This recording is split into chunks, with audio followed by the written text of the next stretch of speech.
Isinailalim sa mahigpit na pagsusuri ng Regional Project Monitoring Committee Mimaropa at Provincial Project Monitoring Committee ang 5 naglalakihang proyekto sa Palawan matapos makitaan ng mga isyu at aberya sa mismong site.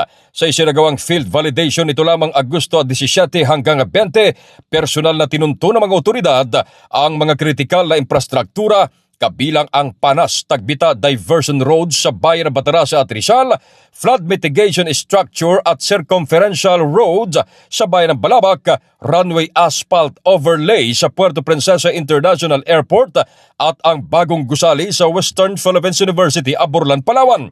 Layunin ng biglaang inspeksyon na puwersahin ng mga ahensya na ayusin ang mga natukoy na depekto na nagpapabigat sa pag-unlad ng lalawigan. Ginisa at hiningian ng paliwanag sa isang exit conference ang mga kinatawan mula sa Department of Public Works and Highways at Department of Transportation maging ang pamunuan ng WPO. Dito ay nilatag ng RPMC ang mga nabulgar na anomalya at mabagal na takbo ng konstruksyon na direktang nakakaapekto sa pondo ng national government.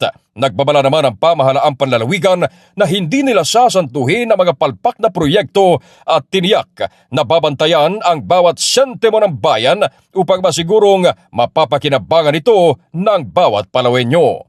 Ito si K5 Ray Almudal para sa Impilang Kampiyon sa Balita, Serbisyo Publiko at Kasiyahan sa Palawan, K5 News FM.